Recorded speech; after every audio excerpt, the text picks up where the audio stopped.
I call it the movie mode because for some reason it's used a lot in movie soundtracks. I notice it a lot, especially when somebody's flying through the air like Superman. They use the Lydian mode to express that. I don't know why, but I'm just kind of used to hearing it in movies now, so that's kind of how I remember it, actually. Again, put that on tape and play the Lydian mode over it. One thing that really defines the Lydian mode is that there's a tritone. Over the B chord, we have an F note in there, which is really kind of weird, but if you play the B and play the F in a higher octave, you get like a really cool kind of effect.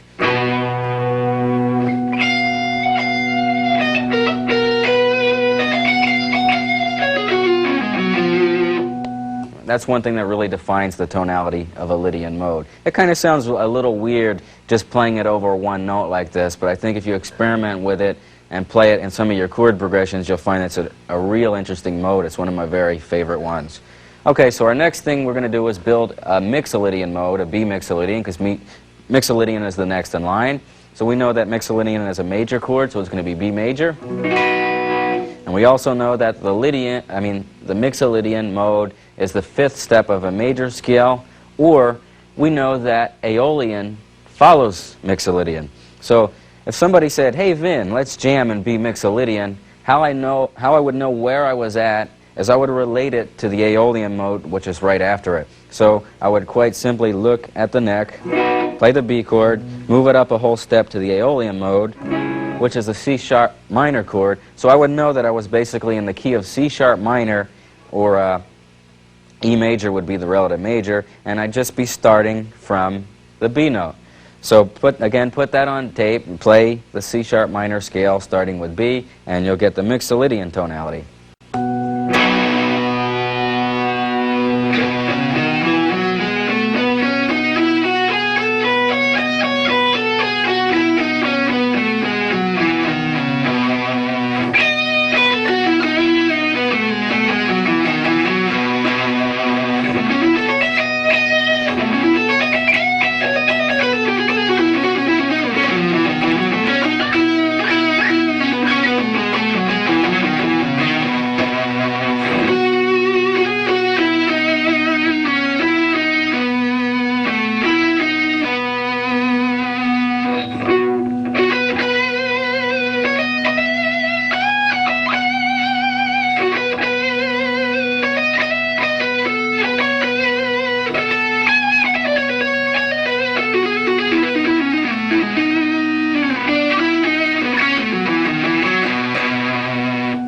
So there you have your Mixolydian sound. It reminds me of like a happy summertime type of feel. And please ignore those couple wrong notes I played in there. I think you got a good idea of what it sounds like from the majority of them, which were right, I hope. But anyway, that reminds me of a summertime feel. And there's a couple examples I played for you in there. Norwegian Wood and also Freeway Jam by Jeff Beck.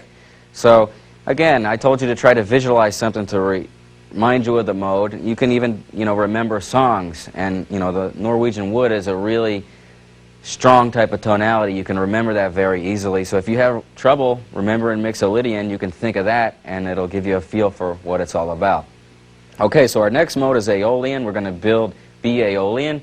As we said before, Aeolian is always the root of a minor scale, so if we're playing B Aeolian, we're very simply in the key of B minor, and the relative major is D. So let's put that on tape and play the scale over it and then improvise with it a little bit.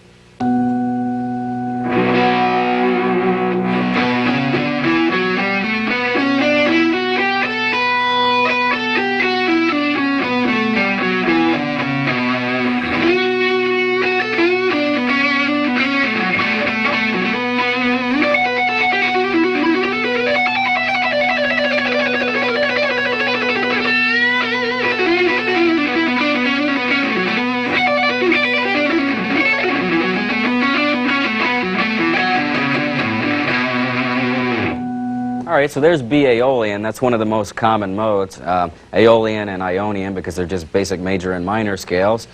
Everybody's pretty familiar with that tonality already, I assume, and to me that reminds me of like a more sad type of feel. Okay, so our last and final mode is going to be the weird one, Locrian, and so the chord is going to be a B half diminished, and put that on tape and play the scale over top of it, and then improvise with it a little bit.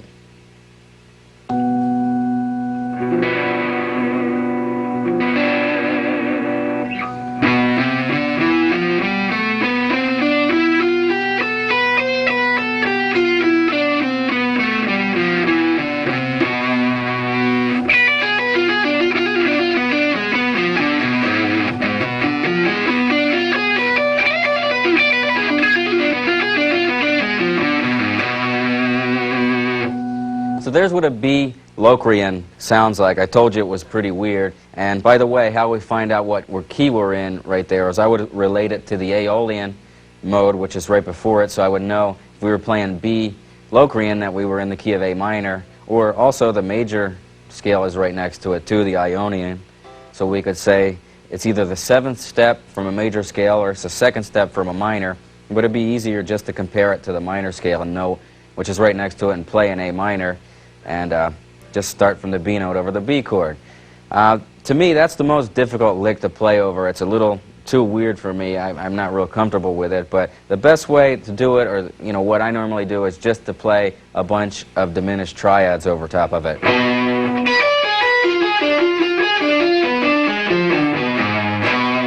That type of thing, and that usually works. Okay, so that pretty much completes the mode section here. We did two things. I showed you a C major scale and how we named all the modes and showed you the intervals and how we were basically still in the key of C major. We didn't step outside.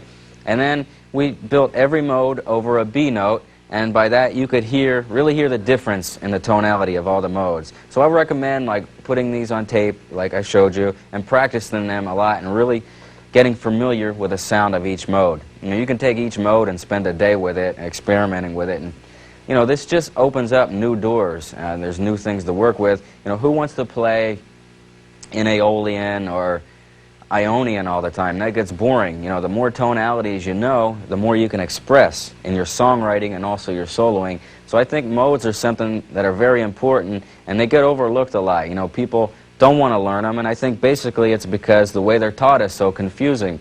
And there's no reason they have to be confusing. A mode is just a different step of a major scale. So try to work with these and get them down and come up with a lot of cool ideas, and you'll find that they'll really open up a whole new dimension for you.